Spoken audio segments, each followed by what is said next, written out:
Most people imagine awakening as an ascent, a glorious climb toward light, peace, and transcendence. They picture enlightenment as a moment of clarity that dissolves all pain, as if the soul suddenly remembers its wings and rises above the storm. But Carl Jung knew the deeper truth. Before the light, there is always a great falling away, a dismantling, a collapse of everything you once believed was you.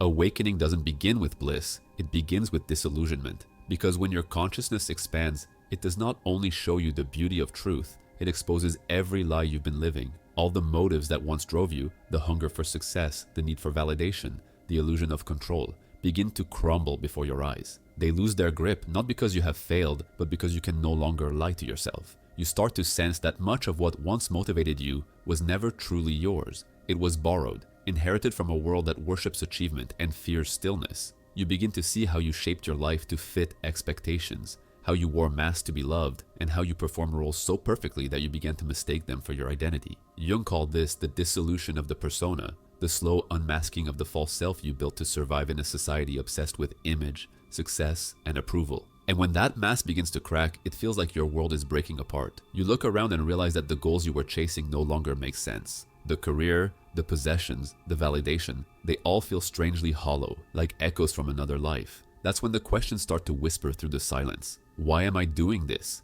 What's the point? Who am I without what I achieve? And for a while, there are no answers, only silence. A vast aching void where meaning used to live. But Jung would tell you, that void is not failure, it is purification, the death of who you thought you needed to be. It's the sacred space between the old identity collapsing and the new consciousness being born. Yet this moment is often terrifying because we have been taught to equate emptiness with loss. We've been conditioned to fill every pause, to distract ourselves from discomfort, to keep climbing, always climbing. So when the soul calls you into stillness, it feels like death. And in a way, it is the death of ambition without meaning, the death of performance without authenticity, the death of pretending that more achievement will finally make you feel whole. In the modern world, this phase of awakening is often mislabeled as depression, burnout, or apathy. But what's really happening is a sacred recalibration. You're shedding borrowed desires, outgrowing the illusions that once kept you safe, and entering the raw, uncomfortable truth of your own being. In that silence, that endless in-between, you meet yourself not as a role, not as an achiever, not as a healer, not as a savior, but as pure consciousness, naked and whole, without titles or masks. And it's there, in that stillness, that the real transformation begins. Because awakening isn't about gaining more light. It's about losing everything that blocks it. It's not the glorious climb people imagine. It's the sacred collapse that clears the way for something authentic to emerge. You are not failing. You are dissolving. And in that dissolution lies your rebirth. This is what Jung meant when he said, one does not become enlightened by imagining figures of light, but by making the darkness conscious. Before you rise, you must fall. Before you awaken, you must die to illusion. And before you find the light, you must sit bravely in the dark and let everything false within you fade away. Because that void you fear is not the end of your path. It is the womb of your becoming. When your false self begins to die, it doesn't go quietly. It screams. It panics. It clings to the edges of your mind like something drowning, terrified of vanishing into the vast unknown that is your true nature. This is why so many mistake awakening for depression. You lose interest in what once thrilled you. You stop chasing what once gave you purpose. And you begin to feel an aching emptiness inside, as if life itself has gone dim. But it's not that life has lost its meaning. It's that the old meanings no longer hold power. You're not dying, you're awakening. You're not broken, you're being stripped clean. Carl Jung understood this descent well. He called it the night sea journey, the dark voyage through the unconscious where the ego is dismantled piece by piece. The ego, after all, is not evil.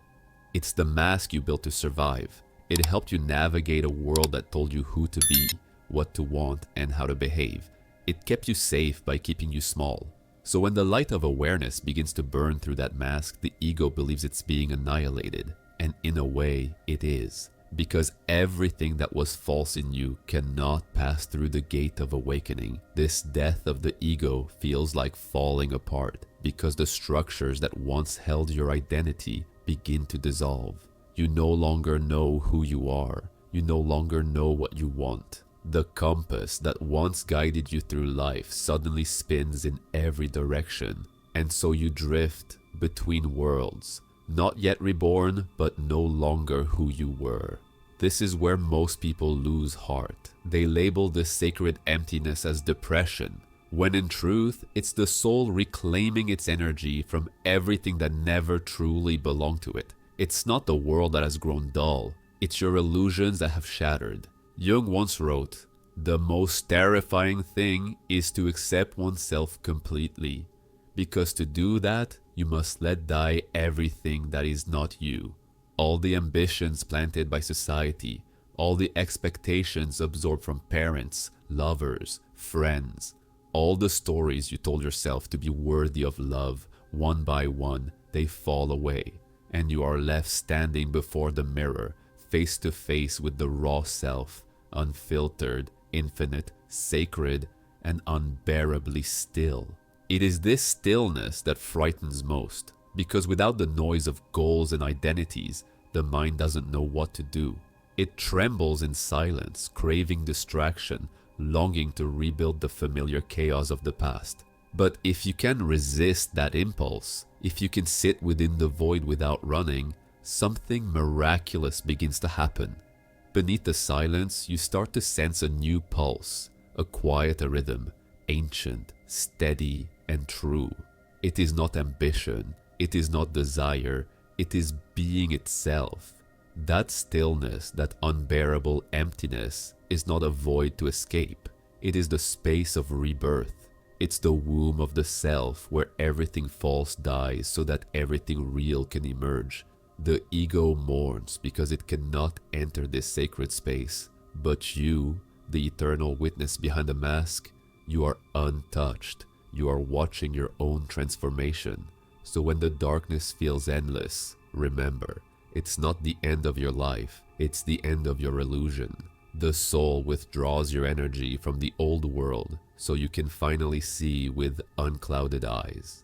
You stop living on borrowed dreams and begin to sense the faint whisper of your true purpose stirring within. It doesn't scream, it doesn't demand, it simply is. This is the quiet revolution of awakening, where depression becomes initiation, where loss becomes liberation, where death becomes rebirth. Because the ego's death is not your downfall, it is the beginning of your freedom. Jung often compared the unconscious to fertile soil. At first glance, when the old crops die, it looks barren, but beneath the surface, unseen forces stir. Roots are forming, hidden from view. This is where the real work happens. The soil isn't empty, it's full of potential. When your motivation fades, when your drive evaporates, it's not a loss, it's a shift. The universe is rewiring your compass. You are no longer driven by the hunger for validation, success, or applause. Instead, you are moving towards something deeper, something truer. A place of alignment, not external pressure. This stillness, it feels like emptiness, but it is the opposite. It is the beginning of creation. It is the quiet before the storm of transformation. Jung said, "The psyche does not move in straight lines," and the same applies to your journey. You may feel lost. You may feel abandoned by the very things that once fueled you. But the void is not a void at all. It is the space where your true self can rise, where the noise of the world falls away, and you begin to hear something more authentic, a deeper call. You begin to hear whispers, subtle and soft at first. They are not demands, they are desires, quiet urges to create without ego, to love without possession, to serve without recognition. These are not goals. These are the silent stirrings of your soul, awakening from the deep slumber it's been in. They are your essence untangled from the lies and the distractions. Not everything needs to be loud. Not every desire needs to be seen. You may think it's laziness, but it's not. It's a sacred pause, a deliberate stillness, a time between death and rebirth. When the ego falls silent, the heart speaks. When the need for approval fades, true desires bloom. And when you stop trying to be someone, you become exactly who you were meant to be. This void, this emptiness, it's not nothing. It's where the seeds of your future are planted. Your creative energy is stirring, but it cannot rise until you stop forcing it. What if this silence was a gift? What if this moment of pause was the greatest opportunity of your life? What if, in the stillness, you could listen closely enough to hear what your soul has been begging you to hear all along? Jung understood that when the external world becomes silent, the internal world can finally speak. In this moment, you stop chasing, you stop pushing, you stop grasping, and you start receiving. Because when everything falls away, you are left with what matters most, the pure, unbroken connection to yourself, your deepest desires, your truest self, your fullest potential. So, when motivation seems lost, when inspiration feels absent, remember, this is not a void. It's potential waiting to be realized. It's the fertile ground beneath the surface, waiting for you to plant the seeds of something profound. Trust the pause. Trust the process, because what comes from it will be more than you ever imagined. Eventually, something shifts within you. A new kind of energy emerges. It's not ambition, it's will. This is the energy that doesn't push or demand. It doesn't chase or fight. It's rooted in the soul's deepest truth.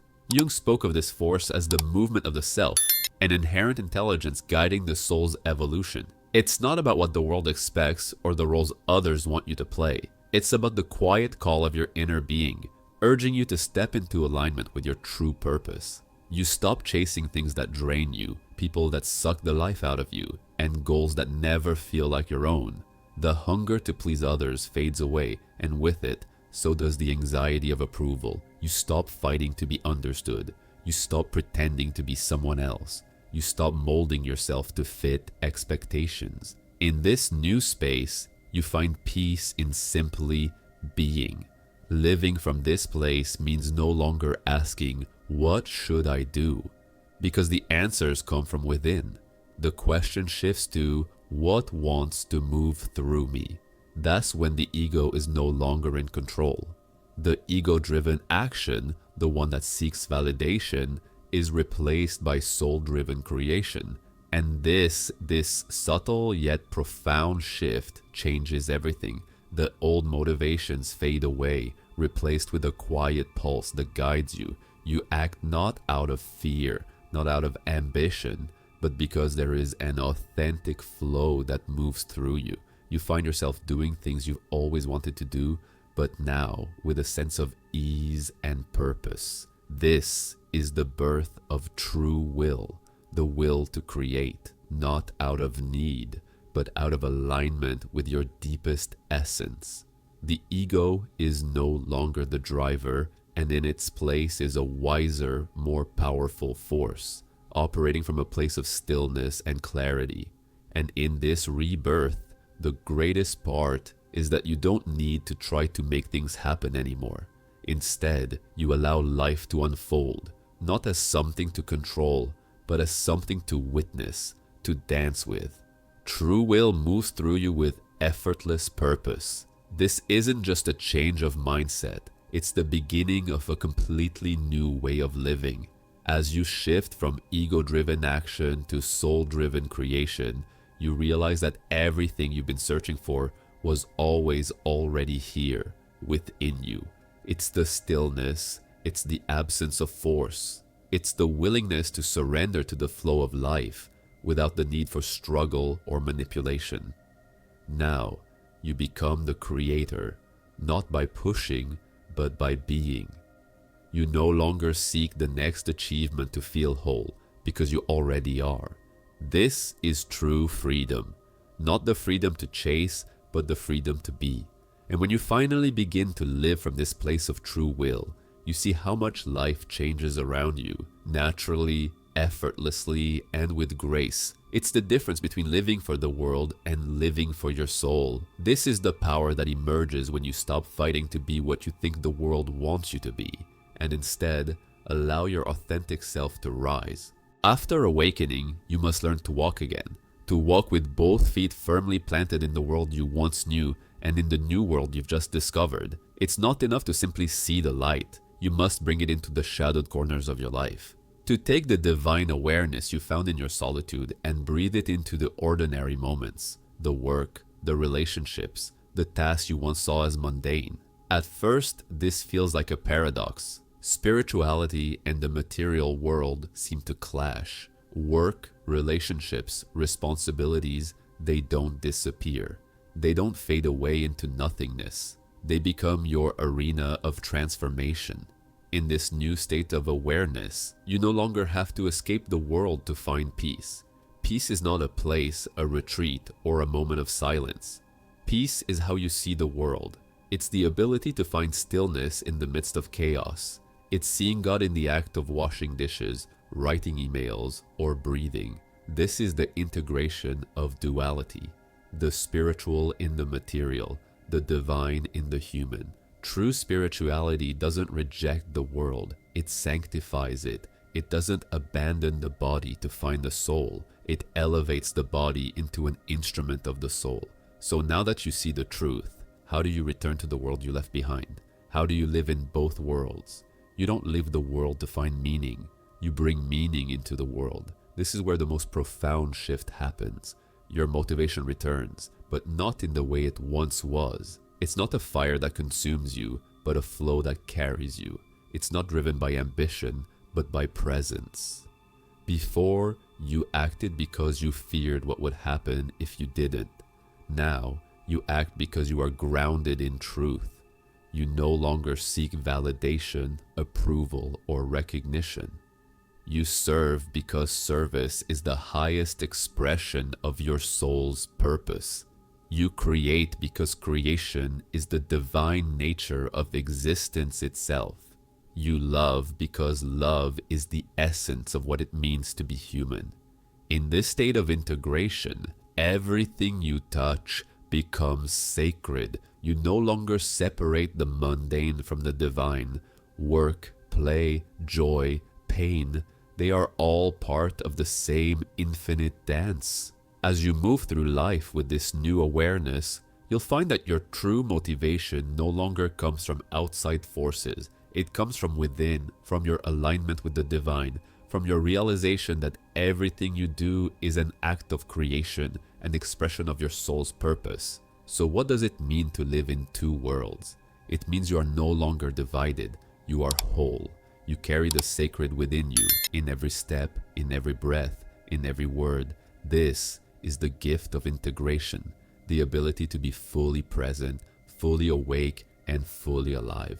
No longer lost in the pursuit of external goals, no longer seeking validation from others, just living, breathing, creating from the truth of who you are. So if your awakening has left you empty, if you feel unmotivated, disoriented, or disconnected, remember, you're not lazy, you're shedding what was false. This is not the end of your path, it's the purification before the real beginning.